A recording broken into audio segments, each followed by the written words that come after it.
Okay, here we are. We're turn 21 in our Wargrove of Woe Blitz campaign to short campaign victory. This one can actually get the troop replenishment for now. They don't stack, so whichever one of these you rank up second will give the casualty replenishment. For her, we want mobility. Mobility is pretty key here. And now we're going to assault the rest of Talzin's forces on the next turn. Turn 22, we have the extra income from Grapevine buildings and the cooldown to our Lore of Life spells, which is great. We also got this forest encounter, but we don't have to worry about it. It's not going to build up or anything. It will reduce our forest health, but we'll come deal with it after we deal with Talzin. And now we'll go for Talzin.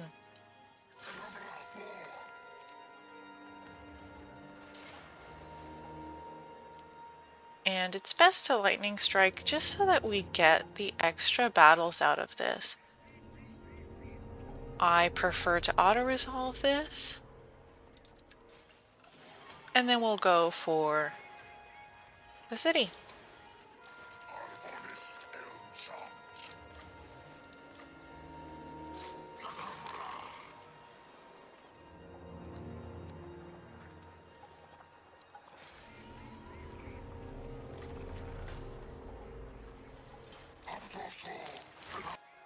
Okay, turn 22, we've already destroyed Talzin.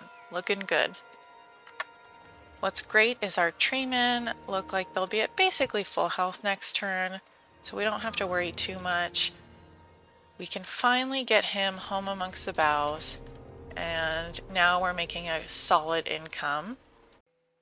He can start working his way up to some of these other bonuses. I'm going to get Call of the Woods and then Howl of the Forest on this one, because he's going to stay with Zaltosios, the lord that we have. So he can get Howl of the Forest and Zaltosios will get Call of the Woods. Research, we can now go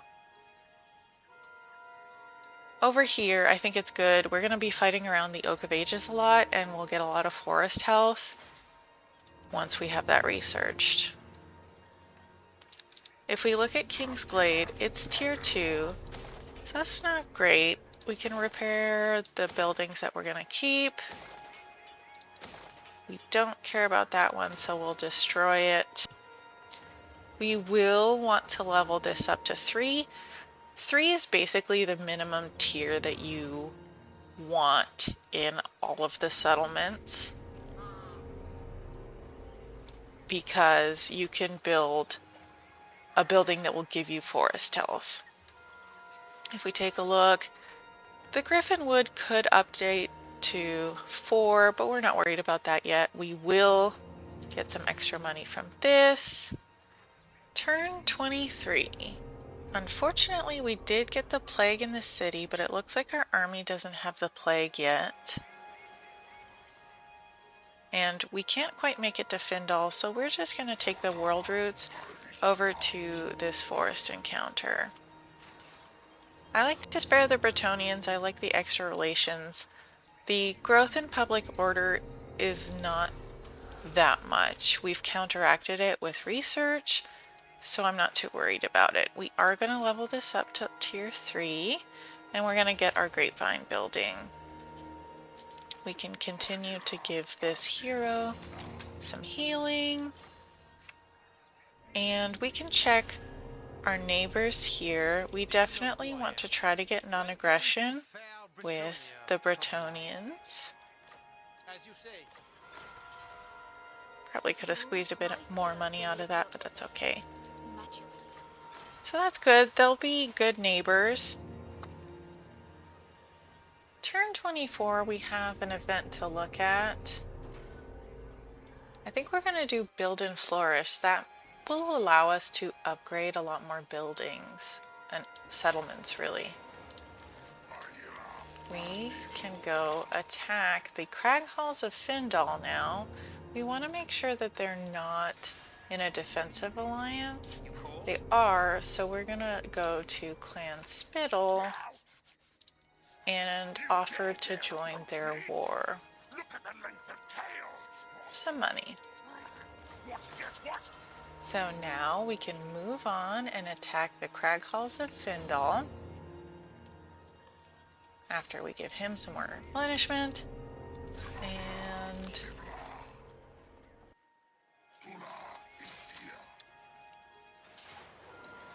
this fight is definitely in our favor, and we're pretty balanced for damage, so I don't think anybody's going to die. If you're on legendary, you might consider fighting it manually, but they also get the forest bonuses, so I think wood elves are the hardest for us to fight, and I'm just going to auto-resolve. Everybody made it, and we should be very close to full health next turn anyway. We'll occupy, and we've destroyed another enemy. So let's see, we got this at tier 3, which is great, and we got this building, which is what we really want. It's going to give us 1 forest health per turn to the Oak of Ages every turn. So that's just passive. That's really good. We can remove this. This is already here, so I will keep it. We can delete this, repair this. We're going to build the grapevines and the hunting building here when this is all done. Zaltothios is level 15.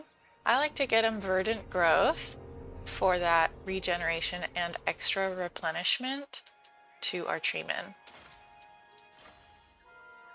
We can level up our Glade Captain for some more mobility. Turn 25. 2 unfortunate things have happened. For one, Carricknorn was destroyed. They're probably the best dwarves to attack to confederate Durthu. Crooked Moon got him, so that's a shame. There are plenty of other dwarves. It's just they're the easiest. We also have gotten the plague in our army, so that should only be for 4 turns. Maybe 3, hard to tell. It just means we're going to have to fight battles manually because we're going to take attrition over the end turns. If we fight manually, we can heal everybody, and then the attrition is kind of negligible. Now, we can set off for Val's Anvil, and they don't have any military or defensive allies, but Paravan is at war with them, and Paravan already kind of wants a defensive alliance with us, and we just want to secure that to make sure that we get some forest health to the Oak of Ages. So we are going to join war against them. See if we can get some money out of it. I concur. All right, so if we take a look at the Oak of Ages, we are now getting 2 forest health from buildings. One is from the Oak of Ages building itself. One is from the Crag Halls of Findal, this building right here. And next turn, it should be getting another, at least 1. It depends if they still have Paravan over here. And we should get an extra 1 health from here too. So the Oak of Ages is going to start building up really fast as we start consolidating Athel Loren. Now let's attack Val's Anvil.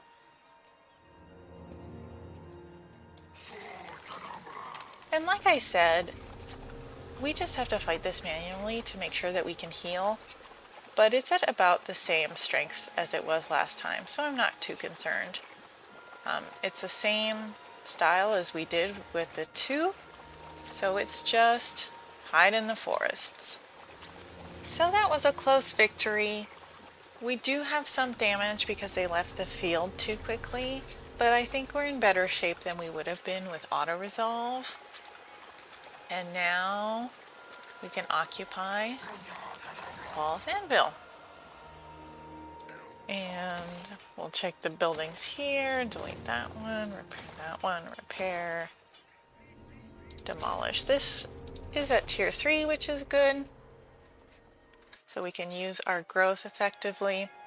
And we do see that Paravon has 2 settlements here, so we're in pretty good shape.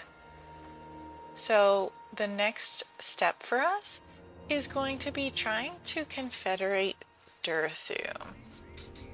And I think the plan for that will be to hop over to the Forest of Gloom. There are some dwarves in here that are less friendly towards Karazakarak than others, and we'll get another forest, we can start beating on some dwarves, and then we'll get Durthu. And that's the plan. Before we move on to turn 26, I do want to upgrade the Oak of Ages because that'll give us even more forest health, and it's a little bit cheaper while we have this build and flourish going on. We might be able to squeeze in the next upgrade before it's over. Hopefully we have enough money for that. If we check right here, it will be 16,000, which maybe. We'll see how the fighting goes. So over here in the Crag Halls of Findal, we can start building new buildings. I think this Lord Recruit rank is really good. We have a lot of Glade Captain buildings and these don't cost growth. Maybe we'll demolish this and we'll be able to fill one of this slot with one of these. Valtothios is leveled. I said I would get him Call of the Woods, which I will soon, but I want to make sure that I get greater aspect of the Willow. Even more missile resistance is really what we need, and physical resistance. It means our tree men are going to barely take any damage in battles. Turn 26, we've gotten this dilemma. I think we should actually get the Tenuous Pact because right now the only wood elf we know is Durthu and we don't want him fighting us. So this just might hold him off long enough for us to confederate him. So like I said, our plan is to go for the other forest and we can just jump over there with the world roots. That's probably the quickest way to get there. It should be about 5 turns. It's not worth waiting for the deep roots to reset because we're going to want to potentially use the deep roots after we get the Forest of Gloom. So we'll just go there regularly. We'll try not to trespass on anybody. We'll see if we can get some agreements for that. And over here in the Crag Halls of Findal, we are going to build the Trapper's Den for some growth. We have a lot of things that we can upgrade here, but we do want to make sure we at least have enough for the Oak of Ages, because that's more important than all of these getting anything above 3. Here in Val's Anvil, it's the same plan. We want to do the Trapper's Den. Turn 27, we got another thing to look at here. Because we have the plague, we probably want rejuvenation. It's not going to apply right now, but it'll mean that we'll heal faster once the plague is gone. If I didn't have the plague, I would definitely go for research rate, but right now I'm going to take this. So the dwarves I was going after are declaring war on me anyway. That works out nicely. I won't call Paravon, it doesn't matter. Turn 28. Skarsnik is raiding me, which is not good. I thought he would make his way over to Angrand. We did finish this building, so I think I might recruit a lord here just to make sure that we can beat him if he does attack. There's a Murder of Spites Shadow Wizard, which isn't bad. I prefer life, so I'll grab this one. It's going to reduce our income, but I think that's okay. And since he's defensive, his job will be healing. So we're going to go up this way first. We can give him an office if we want. Personally, I like the Perfect Vigor. Unbreakable isn't bad too, since he will be a defensive one. We finally don't have the plague, so I am going to move a bit closer towards Carrick-Herne, and we are going to encamp.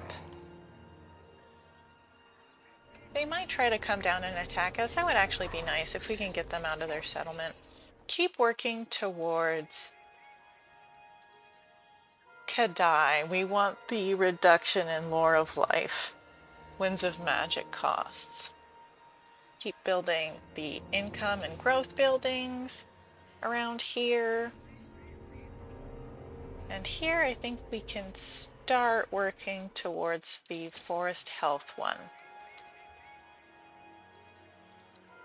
We also got a notification that Ostermark is dead. Delete this building. We're not really using it, so I think we're going to start building up forest health really passively. Turn 29. The dwarves did not come after us, which is a shame. That would have been really nice. But we can level our Glade Captain, and I think we can go Arrow of Kurnos here. Kurnos? Not sure. We are not in great shape, but that might make the dwarves overconfident. So what we're going to do is we are going to use the world roots to hop over here. We should be able to attack their settlement next turn. And this is a similar situation as when we were baiting the Skaven at the beginning. We look really weak because of how damaged we are, but we can take these armies. It shouldn't be a big deal. Dwarves do have some magic resistance, but that's part of the reason we went for Resplendence. It reduces magic resistance. And that's the thing that does stack about the Resplendence. So they will have minus 50% magic resistance, and it's just going to be like fighting clumps of anything else. And this is pretty forested area, so we should be relatively safe here. We are still dealing with the raiding over here. We'll keep this lord here just for protection. He's not taking that much money from us. I'd rather wait for my big army to come back, or when Durthu's finally ready, have him assault Crooked Moon. Like I said, I want to start building up towards the passive forest health over here, so we'll do that. As expected, they did take the bait, and I'm surprised at how much balance of power we have here. But I wouldn't risk it. We're severely damaged. If we take a look at the map, we should have a little bit of hiding space here, and they'll come find us. So we can just hang out there, heal as much as possible, and we'll get a battle out of it. The other bonus of doing it by hand is they won't be automatically deleted, which means we'll be able to get those 3 battles more easily. Okay, we got a heroic victory, a bunch of money, and what's kind of good and bad about the dwarves is their high leadership. What's good about it is it means that we just destroyed them. They will not recover this over the end turn. All of their best units are just done. And we even healed in that battle. So it's going to be really good next turn. We're going to be in really great shape and we'll get the Confederation with Durthu, no problem. Turn 30, we got this decision to make. We don't really need just an extra 14 winds of magic. We're really in good shape. So we're just going to go with the public order and untainted. Like I said, I'm going to go Call of the Woods with him. The other branch wraith has Howl of the Forest. Howl of the Forest cannot stack, but you can have one and the other. So we'll do just Call of the Woods on this guy. And now we are going to attack this dwarf. And we can lightning strike it for an easy battle. I think we'll do that.